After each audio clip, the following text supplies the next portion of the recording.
Hello and welcome to Entirely English. Today we are looking at idioms that begin with the letter N.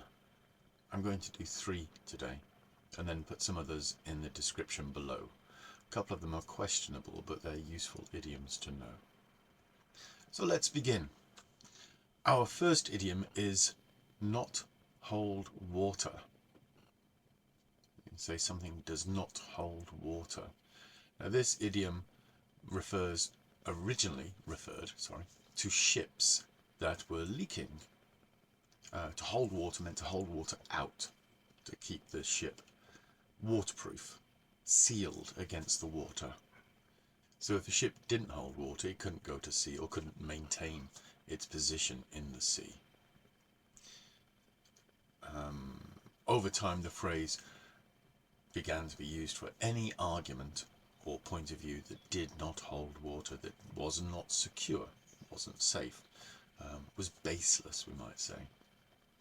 So you might say, your statement that the people of Springfield are eating people's pets does not hold water. There's no evidence. It's complete fabrication.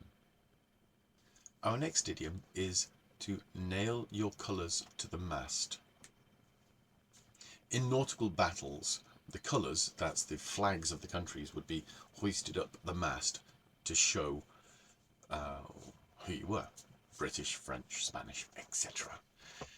If you were surrendering, you would lower your colours, pull them down, and that's a mark that you surrendered. The fight would stop, or at least the fight with your ship would stop.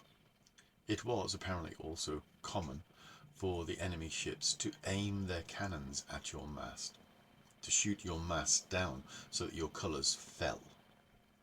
Now a captain who was determined not to surrender, not to give up, even though he couldn't sail anywhere because his masts were destroyed, would take the flag, the colours, and nail them to whatever remained of the mast to show he was determined, he was not surrendering.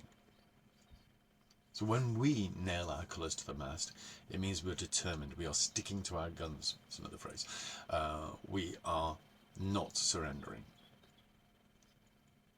So you might say, Boris Johnson nailed his colours to the mast when he stuck to his principles about Brexit. So it can also mean, obviously, that sometimes nailing your colours to the mast was a foolish thing to do. Our next one is not enough room to swing a cat. Now, some people think this is a joke, like, meow, meow. No, no. We have discussed cat before, the cat on 9 tails, the whip that was used to punish sailors.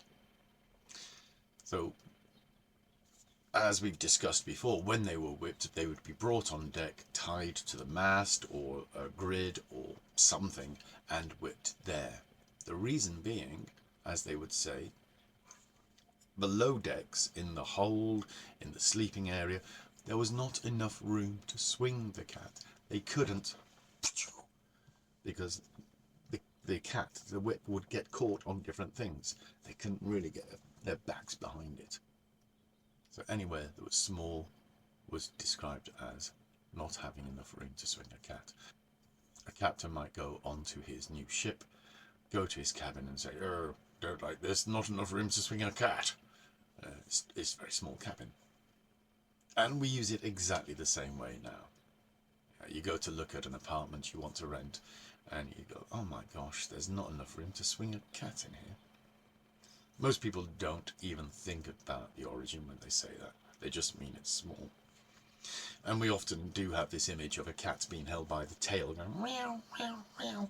But it just means it's small.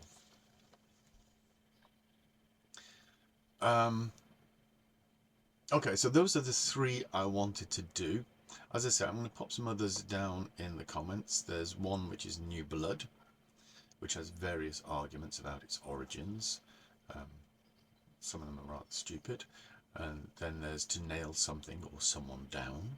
And the third one I'm putting below is A Night on the Town. A lot of people know this because of a musical film, I think there was, and it's in a couple of songs. The origins, I think, There's no proof about this, but I think it relates to the Navy. Yeah. Anyway, have a read of those. But any comments, please pop them below, and don't forget to like and subscribe. And I hope to see you next time for O. Bye bye now.